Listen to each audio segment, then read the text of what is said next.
Shortages could make it a very long winter for both the Kansas and Missouri Departments of Transportation. And the Wisconsin National Guard is on standby, waiting for a verdict in the Kyle Rittenhouse trial. Also, a fallout of U.S.-Russia relations after Russia sends space debris flying past the International Space Station. The 4 states' most watched news starts now. While it may not feel like it today, winter is coming, and this year it may be more difficult to get around on some area highways. This is KOAM News at noon. I'm Tanya Bach. Topping our first 7 minutes, both the Missouri and Kansas Departments of Transportation face staffing shortages for snowplow operators. MoDOT officials say 20% of its workforce has been on the job for less than a year. Director Patricia McKinnon says the state has had an average of 70 employees leave every month for the past 6 months, leading to a record high turnover rate. McKinnon adds MoDOT is hundreds of employees short of being fully staffed. She says if a winter storm were to last more than a single 12-hour shift, there would not be enough employees to cover a second 12-hour shift, leading to delays in getting roads cleared. A shortage of snowplow drivers means getting around in snowy weather this winter may be a bit more difficult. KOAM's Chris Warner spoke with an official at KDOT about the situation.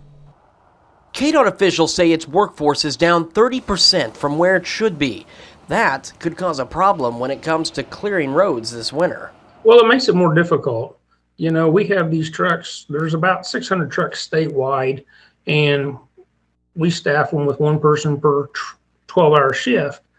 And when you don't have enough to staff both shifts, therefore you're not going to be able to clear the roads like you wish you can. If KDOT doesn't have enough crews to keep the roads clear, that means commuters could be in for a headache when it snows. It's going to make it more difficult for them to get around, and it's going to take longer to get things cleared off for us. It's going to make it harder for them to get from point A to point B. They're going to have to allot for time so they can get there safely. Crane says they're trying a number of techniques to recruit new workers, from social media to using the electronic message boards that are typically used to sign detours or road closures. Also, we are trying to hire people, temporary help, that have CDLs, and they'll come in and they'll just plow snow, basically just temporary through seasonal help. Which brings Crane to another point. The shortage isn't just impacting the state's ability to clear roads of snow, it's impacting the state's ability to maintain those roads. What we have to do now, since we're shorthanded, we might have to put 2 crews together to get enough people to do one job. So we are having to work together to get more done. Crane says between an increasing number of retirees and a lack of applicants, it's beginning to have a significant impact across the state on services KDOT provides. I'm Chris Warner for KOAM News. Well, if you're interested in joining KDOT, we've got links to their job site in the story at KOAMnewsnow.com. Well, it's hard to think about winter with the day we're having outside today. Michael Heaslip joins us with the first look at the forecast. I'm going to throw 3 names at you. See if this rings any bell. Daniel Striped Tiger. King Friday the 13th. No? Henrietta Pussycat. All people involved in Daniel Tiger's neighborhood? You're right there. You're right there with me. Mr. Rogers' Neighborhood. Yeah. Because as I was walking in, getting ready to do the show, I'm like, it is a beautiful day in the neighborhood. Yes. And I started thinking about the old character. I know that there's those of you out there, if you didn't watch it, you probably had kids or grandkids that you sat around watching it with. And then they made the remake that I mentioned with the cartoon characters. I don't know that one. That's Daniel Tiger. It's the same music, same show, basically same premise, but it's a cartoon. Oh no, I was thinking of Fred Rogers. I had no idea they remade it. Thank you for that. Yeah.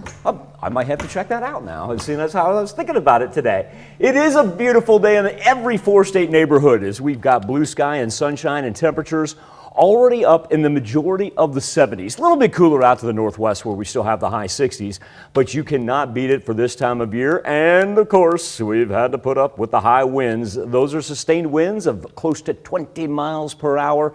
But the Skywatch Storm Tracker leaving us nothing but dry, not only for today, but also for tomorrow. Now, we'll have a little impending cloud cover that's going to move in, but certainly no severe weather to speak of, as the ridge of the jet stream sits right above us, albeit a little bit flat.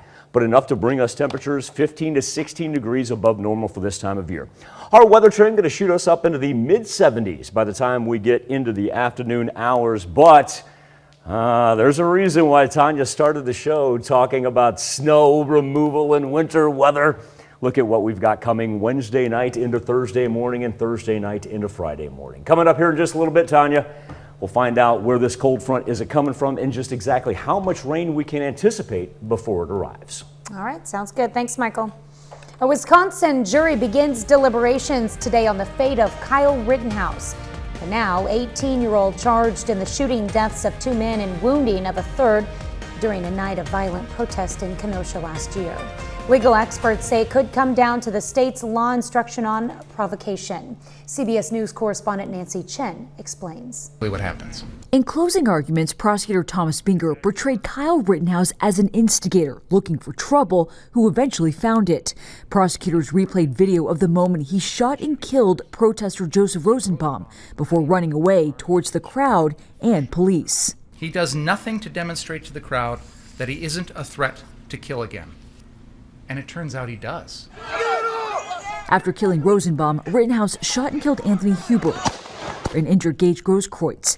Rittenhouse said both men attacked him, but prosecutors say the crowd believed he was an active shooter. My client didn't shoot at anyone until he was chased and cornered. While Rittenhouse's attorneys echoed his earlier claim of self-defense. I didn't do anything wrong. I defended myself. But the prosecution pointed to videos they say repeatedly showed Rittenhouse pointing his weapon at demonstrators. If you created the danger, you forfeit the right to self-defense. The provocation instruction will really become the linchpin of the jury's deliberations. CBS legal analyst Ricky Kleeman says that argument could be pivotal to the jury's deliberations. In the state of Wisconsin, if you are the person who provokes the ultimate act of violence, you have a duty to retreat. Kleeman also tells us she expects deliberations to either be very quick or very long. Either way, people here are on close watch for a verdict. There are 500 National Guard members on standby for potential unrest. Nancy Chen, CBS News, Kenosha, Wisconsin. That's a look at today's top stories and weather in our first 7 minutes. Up next on KOAM News at noon, space debris flies past the International Space Station, why the U.S. is blaming Russia. And later, we're making old world slow cooker stuffing in the Mr. Food Test Kitchen.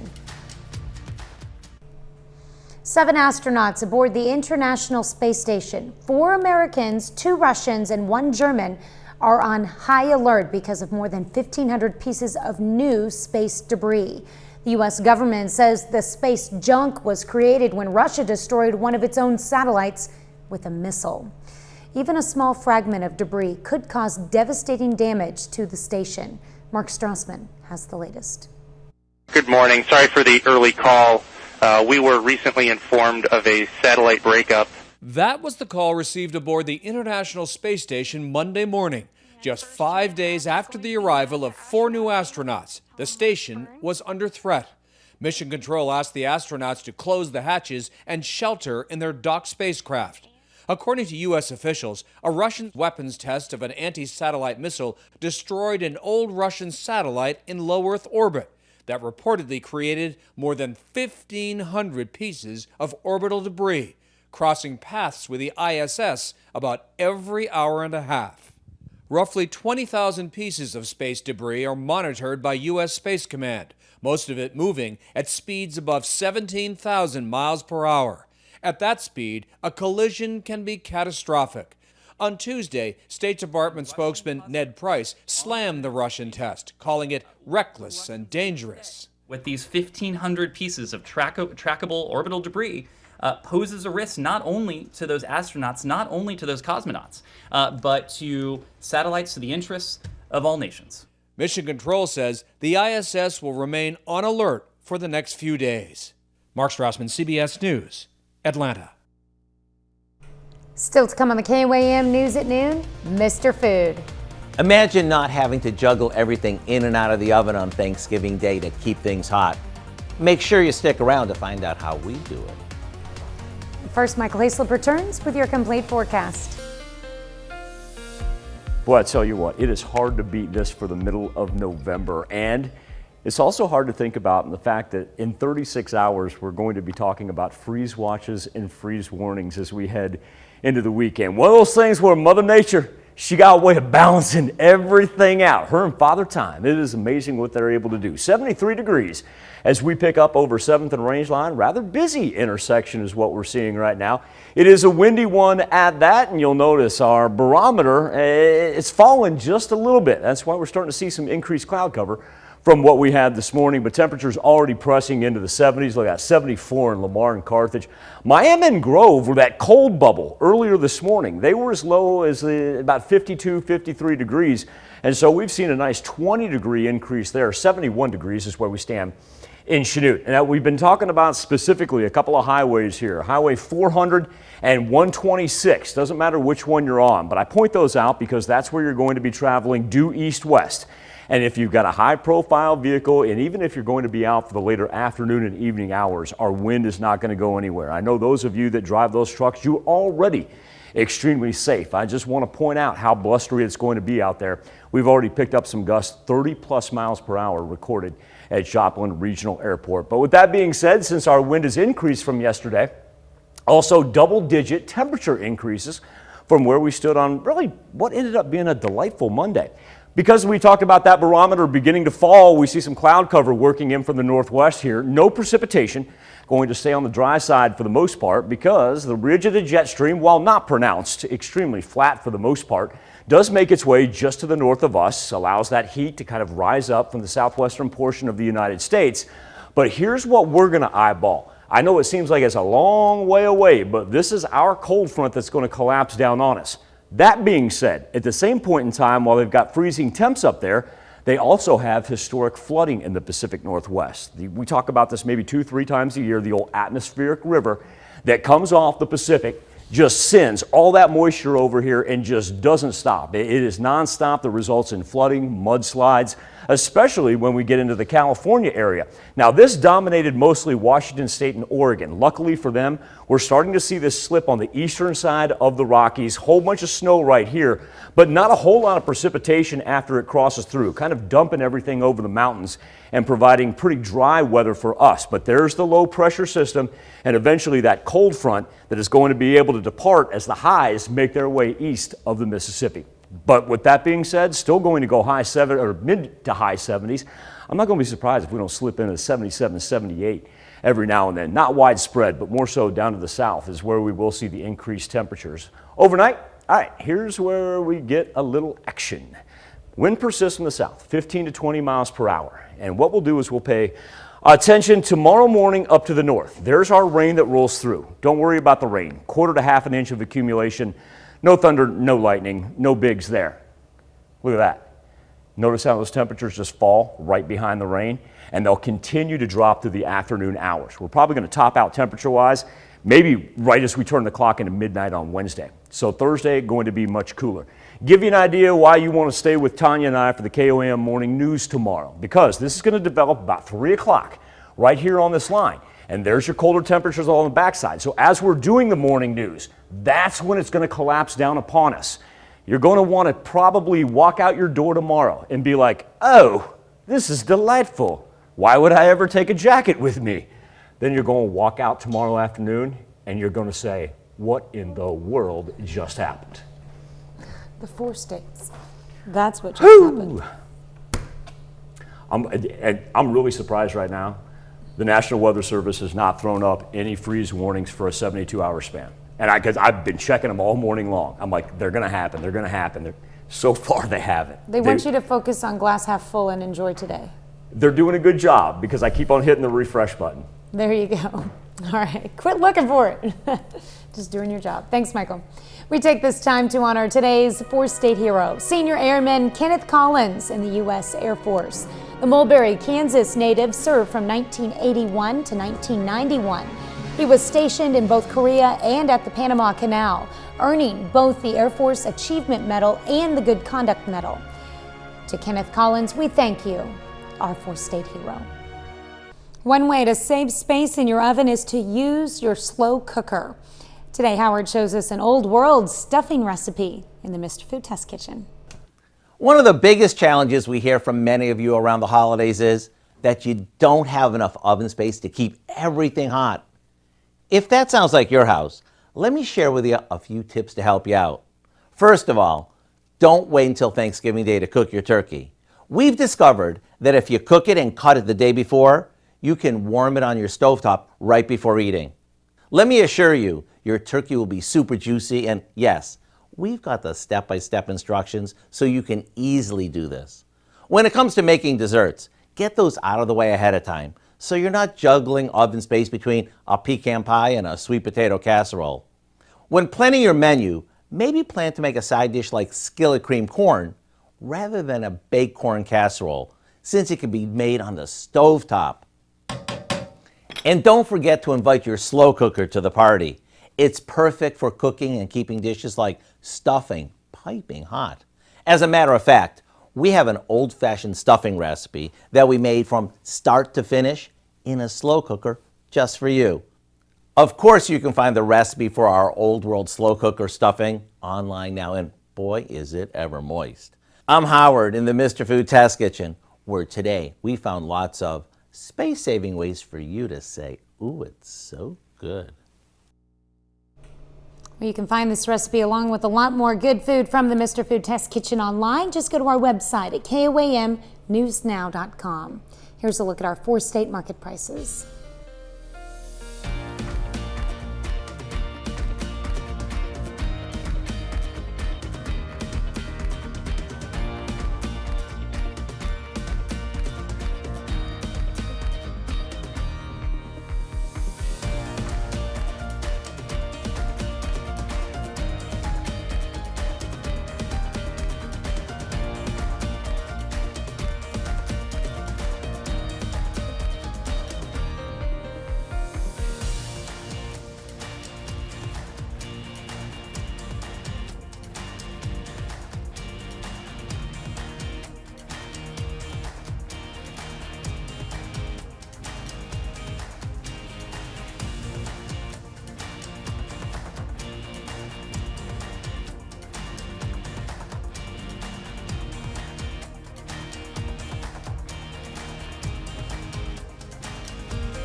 Comes the rain, and here comes the cold front. Here comes the cold front as temperature is going to drop down to the freezing mark for both Wednesday night and Thursday night. So yeah, you're going to leave tomorrow morning. You're going to be like, this is delightful. You're going to come out of work tomorrow and you'll be like, this is freezing. Wow. But that being said, let's make the most of this beautiful day. And since we're all together, we might as well say, Dow, would you be our neighbor? Be your neighbor. It's a beautiful day in the neighborhood. Won't you be mine? Synergy. Yes. You know what's coming up at 5? Yes. Well, we're going to look at a new federal mandate concerning the strength of car seat backs and see how it could protect more kids in the future. Plus, an independent study of a proposed reservoir site in Newton County says if it's built, it could be disastrous for the area. We're going to hear from the group that conducted that study and what Missouri American Water thinks. And we check out a new residential housing option for Missouri Southern students. So please join us, KOAM News at 5. All right, thank you, Dow. Thanks for joining us for KOAM News at noon. We'll see you right back here at 5 o'clock.